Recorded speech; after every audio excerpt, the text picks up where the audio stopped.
नमस्कार, आप देख रहे हैं सनराइज ब्रेकिंग न्यूज। मैं हूं आपके साथ किंग करुणेश।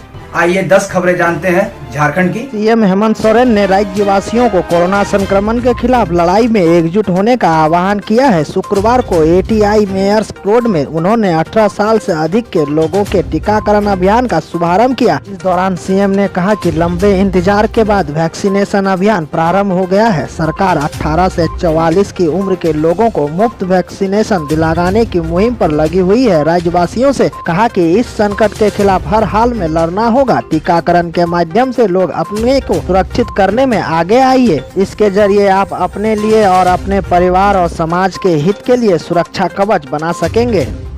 कोरोना संकट ने मनरेगा मजदूरों के सामने गहरी चुनौती खड़ी कर दी है। यह चौतरफा संकट बन कर के आया है। स्वास्थ्यगत सवालों के साथ साथ पैसे की तंगी ने जीना मुहाल कर दिया है। एक तो 3 महीने हो गए हैं, मजदूरों के साथ साथ मनरेगा के कर्मियों तक का पेमेंट नहीं हो सका है। वहीं राज्य भर के अलग अलग जिलों से यह शिकायत लगातार उठ रही है कि मनरेगा में श्रमिक काम तो करने को तैयार है, पर काम के बाद भुगतान की व्यवस्था लचर है। 30 से लेकर के 100 दिन के भीतर के बावजूद मजदूरी भुगतान नहीं हो सका है। सांसद गीता कोड़ा, विधायक सुदेश कुमार महतो सहित अन्य जनप्रतिनिधियों ने सीएम के साथ पिछले दिनों हुई वीडियो कॉन्फ्रेंसिंग के दौरान इस विषय को उठाया भी था। मनरेगा से जुड़े संगठन भी बार बार इस पर सरकार का ध्यान आकृष्ट करा रहे हैं। इसके बावजूद भी 3 महीने से भुगतान नहीं होने से कर्मियों से लेकर के श्रमिक तक बेहाल हो चुके हैं।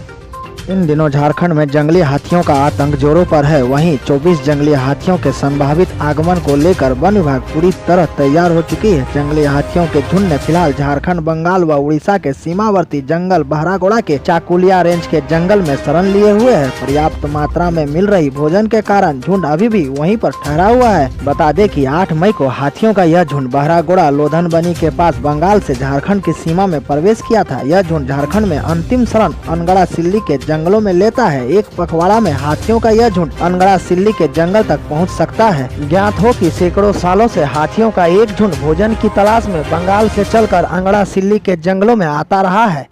स्वास्थ्य सुरक्षा सप्ताह के दौरान ई कॉमर्स के माध्यम से गैर आवश्यक वस्तुओं की आपूर्ति को प्रतिबंधित करने की मांग को लेकर के झारखंड चैम्बर ऑफ कॉमर्स ने मुख्यमंत्री एवं मुख्य सचिव से पत्राचार किया है। चैम्बर अध्यक्ष ने कहा है कि वैश्विक महामारी कोविड-19 के प्रारंभिक चरण से लेकर के पिछले वर्ष महामारी को नियंत्रित करने तक लोगों को खाद्यान्न की पर्याप्त उपलब्धता के साथ ही लगभग 6 माह से अधिक अवधि तक व्यावसायिक गतिविधियों को बंद रखते हुए भी जीएसटी संग्रह में वृद्धि की दिशा में व्यापारियों एवं उद्यमियों का योगदान स्मरणीय रहा है। ऐसे समय में महामारी की दूसरी लहर के दौरान स्थानीय व्यापारियों को गैर आवश्यक सामग्रियों को बेचने की मंजूरी नहीं दी जा रही है। तब ई कॉमर्स प्लेटफॉर्म को ऐसा करने की अनुमति देना व्यापारिक असंतुलन को पैदा करेगा। अतः स्वास्थ्य सुरक्षा सप्ताह के दौरान ई कॉमर्स से गैर जरूरी सेवाओं का व्यापार प्रतिबंध होना चाहिए। ब्लैक फंगस ने अब झारखंड में भी पांव फैलाना शुरू कर दिया है। बता दें कि झारखंड राज्य में ब्लैक फंगस से 2 महिलाओं की मौत हो गई है। इनमें से एक चतरा की जबकि दूसरी धनबाद की रहने वाली थी। चतरा की महिला की मौत रांची के मेडिका अस्पताल में हुई, जबकि दूसरी महिला की मौत धनबाद के अस्पताल में हुई है।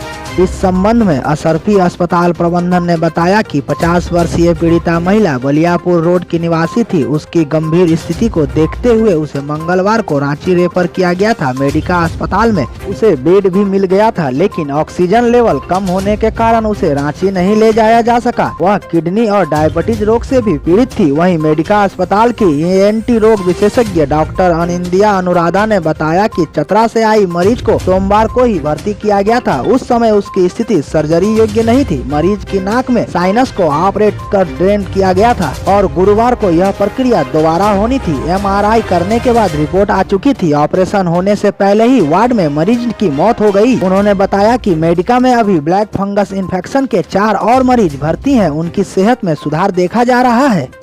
इस बार कोरोना महामारी ने 14 मई को पड़ने वाले पर्व अक्षय तृतीया पर भी काफी बुरा असर डाला है। इस बार तमाम ऐसे लोग हैं जो अक्षय तृतीया पर शादी करने वाले थे, लेकिन उन्होंने सभी शादियों को टाल दी है। अब लोग नवंबर, दिसंबर, जनवरी और फरवरी के मुहूर्त निकलवा रहे हैं। बता दें कि सरायकेला खरसावां जिला अंतर्गत हर वर्ष अक्षय तृतीया पर 400 से 500 शादियाँ होती थी, लेकिन बीमारी के कारण डरे हुए लोगों ने सभी शादियाँ टाल दी है। उन्होंने कहा कि प्रशासन की ओर से विवाह या मांगलिक कार्य को लेकर कोई स्पष्ट दिशा निर्देश न होने से भी लोगों में भ्रम की स्थिति है। वहीं महामारी से लोगों को डर भी लग रहा है, अतः सभी ने अपनी शादियां टाल करके दिसंबर, जनवरी, फरवरी की डेट निकलवा रहे हैं। नेशनल क्षेत्र से प्रमुख खबर की बात करें तो प्रधानमंत्री नरेंद्र मोदी ने कोरोना संकट के बीच देश के 9.5 करोड़ से ज्यादा किसानों को पीएम किसान सम्मान निधि के तहत 8वीं किस्त की राशि जारी कर दी है। पीएम ने शुक्रवार को वीडियो कॉन्फ्रेंसिंग के जरिए किसानों के खाते में 19,000 करोड़ रुपए की राशि जारी की। मालूम हो कि प्रधानमंत्री नरेंद्र मोदी ने देश में किसानों की हालात में सुधार लाने के लिए किसान सम्मान निधि योजना की शुरुआत की थी, जिसकी 8वीं किस्त का भुगतान किया गया है। इस योजना के तहत किसान परिवार को प्रति वर्ष 6,000 रुपए दिए जाते हैं। इस योजना के तहत हर 4 महीने पर 2-2 हजार रुपए की 3 किस्त दी जाती है। यह धनराशि डीबीडी के माध्यम से लाभार्थियों के बैंक खातों में सीधे जमा कराई जाती है। अब तक इस योजना के तहत 1.15 लाख करोड़ रुपए किसान परिवारों के खातों में हस्तांतरित किए जा चुके हैं। प्रधानमंत्री नरेंद्र मोदी ने मौके पर कहा है कि इस योजना से छोटे किसानों को फायदा पहुंच रहा है।